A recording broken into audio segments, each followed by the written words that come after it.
everybody. Welcome. This is the Goshen Youth Sports Awards, the 2025 edition. It's our fourth edition of these awards. I am your sports editor, Matt Lucas. And yeah, this is not our office. Our office is located in Goshen, in downtown Goshen. We're at the Goshen Baseball Softball Complex right behind Prairie View Elementary, actually. We're taking it on site this year. Thought it might be a little bit more fun way to do it this time. So special thank you to Goshen High School for letting us have access to their fields this year and a nice warm sunny day out here. Are you ready to get into the awards this year? Here's how it's going to work. We're going to have 7 awards, 14 winners. So in order, we're going to go Scholar Athlete of the Year, Mental Attitude Award winner of the year, our Breakout Athletes of the Year, our Individual Sports Athletes of the Year, our Multi-Sport Athlete of the Year, our Coach of the Year, and then we'll finish up with our Teams of the Year. And we've got a lot to talk about this year. We had 5 individual state titles returned to the area. 3 different schools, 3 different individuals won those titles. So we'll have more on all of them. We'll have more on those athletes that didn't get down to the state championships or didn't win a state title. Those athletes are worthy of a nomination too. So it's going to be a pretty good show here, and I'm pretty ready to get things started. So let's get going. In the hopes of not making you guys wait any longer, we're going to go right into things today. I know the anticipation is building. Can you feel it? Let's start with our Girls Scholar Athlete of the Year. The Scholar Athlete of the Year award is given to those that shined on the field but also in the classroom. Their efforts from both sides of the field really showed how strong their game was in and outside, and it really set them up for a good life afterwards. This is the whole part. They put the student and the student athlete, and this is a very important award. So let's start with our first nominee. Our first nominee is Goshen's Landry Schrock. A 2-sport athlete during her senior year, Schrock was named to the academic all-state team in soccer and was an honorable mention in tennis. On the tennis court, Schrock helped Goshen to an unbeaten start and reached the individual regional championship game. She was 20-3 as a senior. Concord's Maggie Welby is our second nominee. A 3-sport athlete and a 12-time letter winner during her career. Welby finished 4th in her graduation class this spring. She ran cross country and track, but was also a sectional champion diver for the Minutemen swim program. In all 3 sports, she reached the regional round as a senior to cap her career. Westview's Morgan Riegsecker is our final nominee.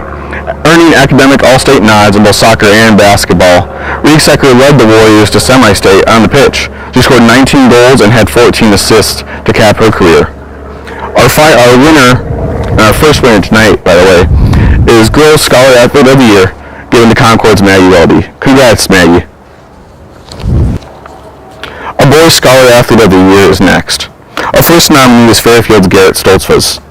Stoltzfus, after finishing his senior career 30-1 and reaching the Final 4 of the individual singles finals at state.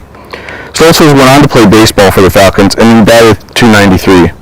He was part of the top 10 academic all-star team at Fairfield and was an academic all-state honoree in both tennis and baseball. He's a Goshen College commit and he'll be playing there. Joe Kaiser is our second nominee.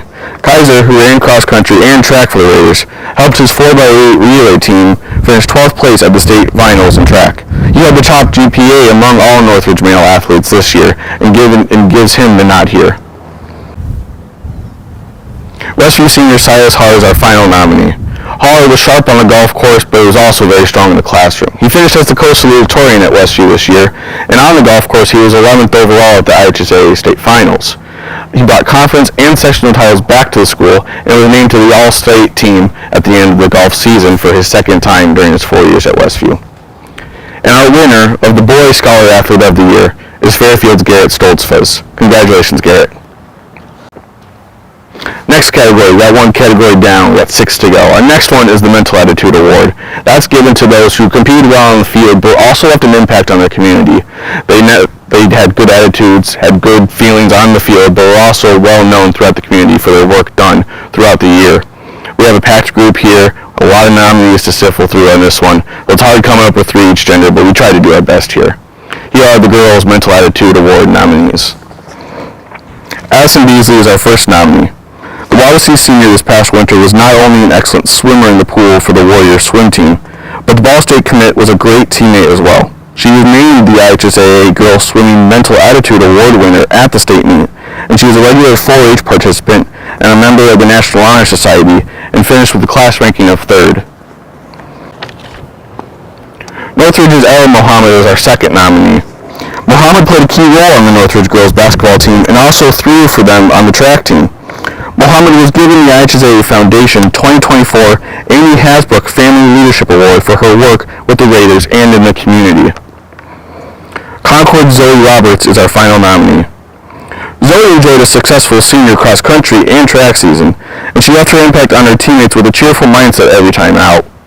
She earned Program Mental Attitude Awards in both sports as well. And the winner of our Girls Mental Attitude Award is Northridge senior Ella Mohammed. Congratulations, Ella.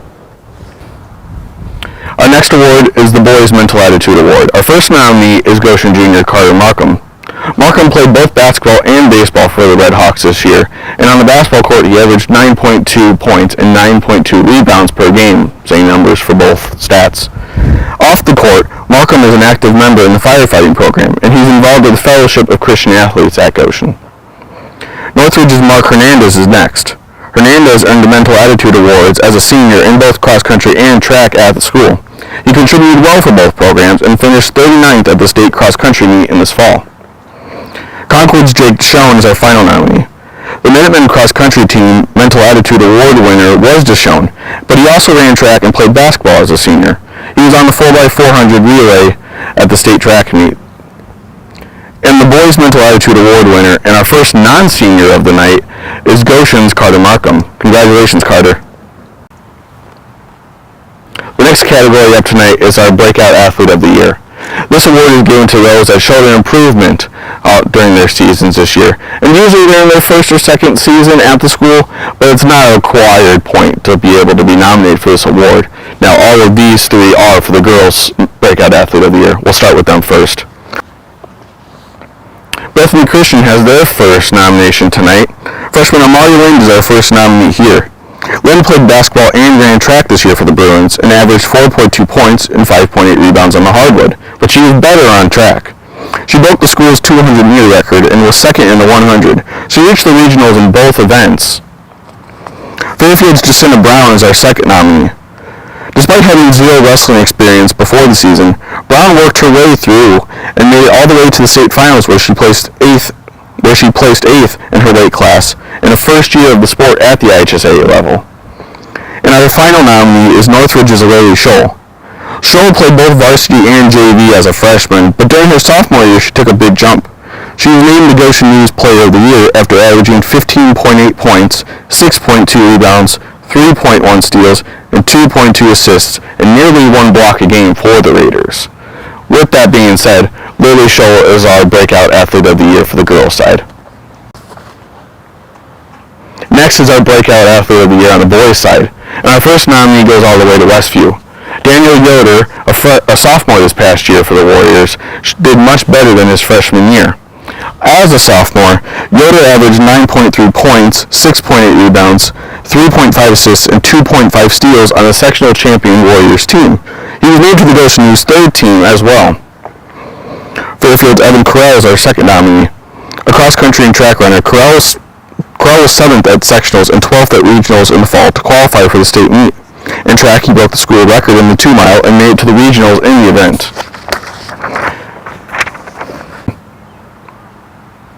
Northridge's Milo Buaro is our final nominee.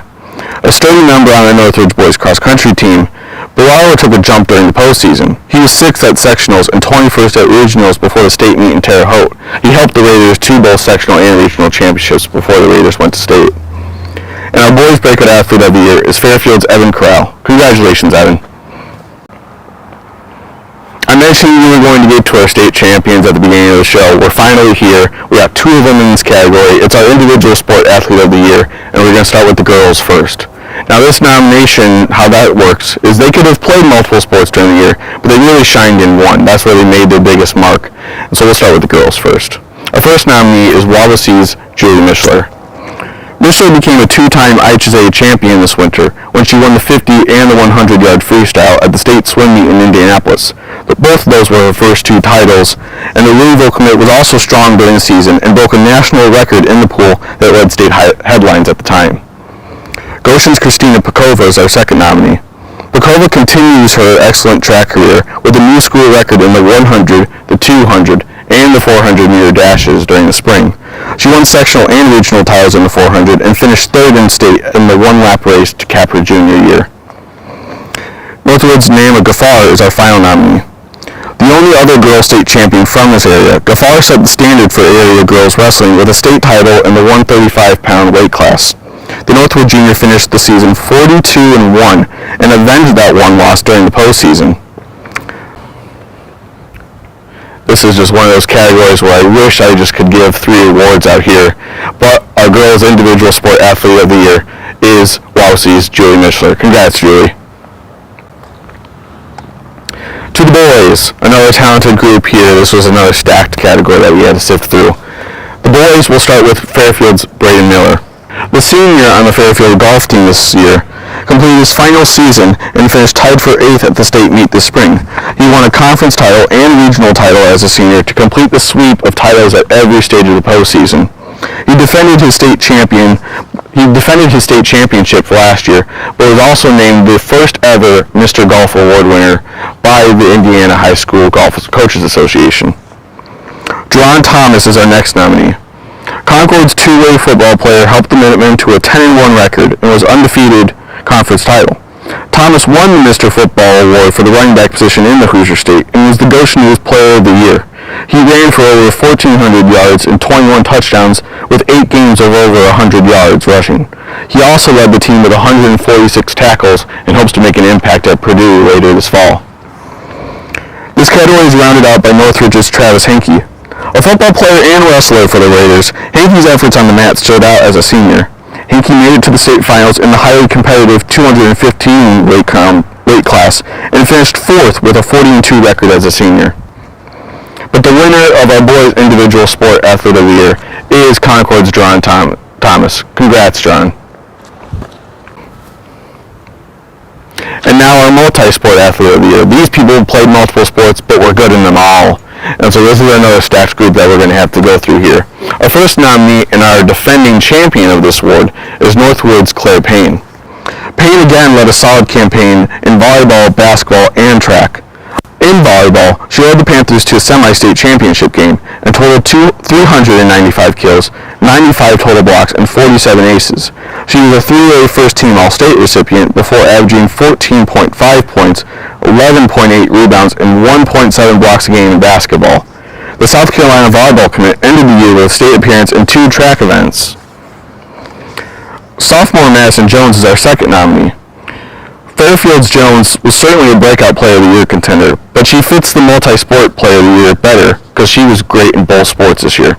She started in both basketball and softball for Fairfield in her second year. In basketball, Jones averaged 15 points and 5 rebounds a game and made the Goshen News first team. In softball, she was one of the state's best players. She was second-team All-State at the 4A and 3A level, and now owns 7 school records. She hit 12 home runs and drove in 42 RBIs while hitting .563 at the plate. And Northridge Ryland Goodwin is our final nominee. The Raiders senior helped lead 2 formidable teams on the basketball court and on the softball field.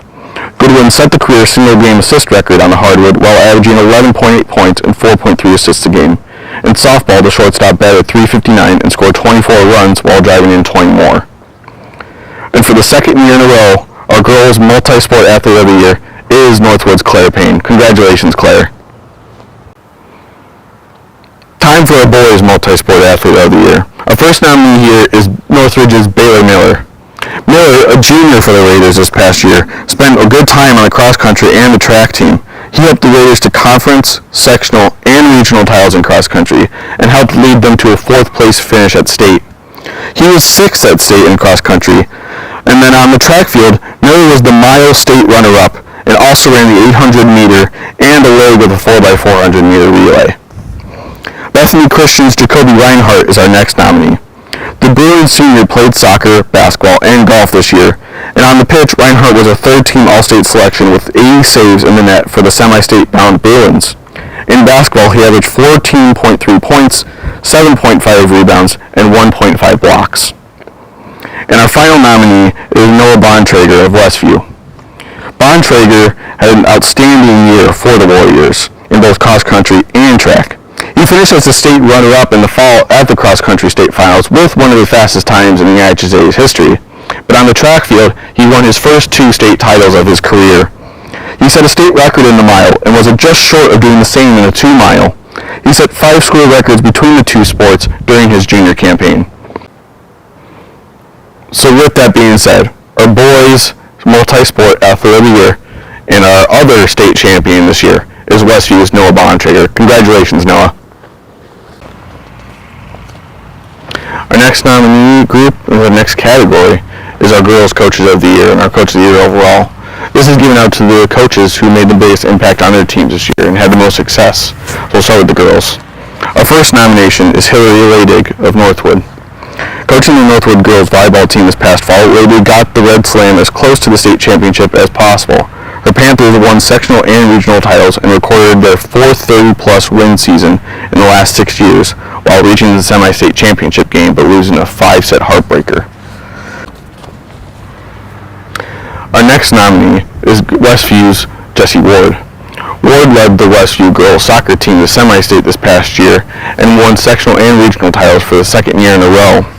He got the best out of his team and got them to avenge a previous loss during the season during the postseason. And our final nominee is Goshen's Mike Wynn. Wynn helped the Redhawks achieve unprecedented success during the fall cross-country season. They went undefeated during the year and won their first ever conference title, sharing the title with Warsaw. His group placed 5 runners inside the top 13 spots at sectionals. But our coach of the year on the girls' side is Northwood's Hillary Ladig. Congrats, Hillary. This is where the field and the complex comes into play here because we have our boys coaches of the year, and our first nominee is Goshen baseball head coach J.J. Du Bois. Du Bois, while the regular season record wasn't very pretty at 9-13, he led the Redhawks to one of the most memorable runs in the baseball postseason, possibly in the state this year. His Redhawks not only won a sectional title, but they upset number 1 Penn in the regional for their first regional title since 1981. They beat the number 1 Kingsmen, who were expected to contend for the state title this year, but the Redhawks didn't stop there. They won the first semi-state game and played close with the eventual 4A state champion Valparaiso at Four Winds Field. Our second nominee is Concord's Sean McEwen. Leading the Minutemen boys soccer team to its farthest finish in program history, McEwen's team made semi-state after beginning the season 6-0. He got the most out of his group, and they had a tremendous season because of it. And our final nominee is Wallace's Vince Rhodes. Coaching the Warriors to an unforgettable boys tennis season, Rhodes helped the Warriors win their first sectional title in 15 years. He won Coach of the Year honors by the NLC. But our boys Coach of the Year is Concord's Sean McEwen. Congrats, Sean. We've made it. It's our final category of the evening here. It's our teams of the year. These teams were the best in the area throughout the season, with very good records throughout the regular season and the postseason. And we'll start with the girls first. By the way, this is when we get to the plaques moment. We're going to be handing out medals and plaques to the winners of our Coach of the Year and our Teams of the Year, and the rest of our categories will be giving medals. I'll be in contact with people to how to get the medals out to you, but that's something to be looking forward to if you've won an award tonight. We'll start with the girls' Team of the Year. And our first nominee is Goshen girls cross country team. The Redhawks, like I said before, had an unprecedented season. They were 15-0 and won a share of the conference title for the first time in school history. They didn't stop there. They won the school's first sectional title, and they became the second team in program history to advance to the state finals. Northwood girls volleyball team is next. The Red Slam won 30 games again and reached the Final Four in 3A before losing in a narrow 5th set loss to Angola. They won their 6th consecutive sectional title and 3rd consecutive regional title as success continues down at Napanee. And the Westview girls soccer team is our final nominee. The Warriors finished shy of their first ever state title appearance, but they finished 15-6-2 and outscored opponents 68-14 during the season after winning 2 more postseason titles. And like her head coach, congratulations, our girls team of the year is the Northwood girls volleyball team. Congratulations, Panthers. And our final 3 nominees tonight will decide the boys team of the year. Another stacked group here. Our first nominee is Concord's boys soccer team. They became the first Minutemen team to reach the Final Four in 3A, and they compiled a 16-3-2 record in a tough conference and even tougher sectional. They won their 2nd straight sectional title and 1st regional title since 2016, and they outscored opponents 62-17 during the run. The Northridge boys cross country team is our second nominee. Sweeping all conference foes, Northridge won its fourth consecutive sectional title and also won a regional title. They finished fourth at state for the highest team placement since 2007 and their second highest finish ever. The Wawasee boys tennis team is our final nominee. Running through the regular season with an unblemished resume, Wawasee won the NLC for the first time and were sectional champs for the first time since 2010. They finished the season 21-1 after a regional round loss. And our final winner tonight goes to the Northridge boys cross country team. Congratulations, Raiders, on a great season. Alright, well, that does it here. I'm in the dugout now cooling off because our awards are done. We've named all 14 of our winners. We've gone through all 7 of our categories. But it wouldn't be right if we didn't give some thanks. Once again, thank you to Goshen High School for allowing us access to their facility to film these awards. But thank you to you. Thank you to the athletes, the coaches, the parents, all of you guys to keep athletics strong in the area. It's a joy. It's a joy when you guys win state championships. It's a joy when you win sectional championships. It's a joy when you win a game on a field. That's just the fun part of it. So these awards, while the award winners do get something, the nominees, those people that we get to talk about here, that's the best part of it too. And this award shows for them as well. Thank you to our photographers, our correspondents, our editors, our writers, everybody that keeps things going here. We were able to do some nice things this year. We debuted some magazines, we told some great stories, and we're going to continue to keep telling great stories here. That's the best part about this job, and it's why we keep things going. So thank you again for watching. Congratulations to all our winners. I think this is where I'm supposed to sign off and shut up, and I'll do that now. Thank you.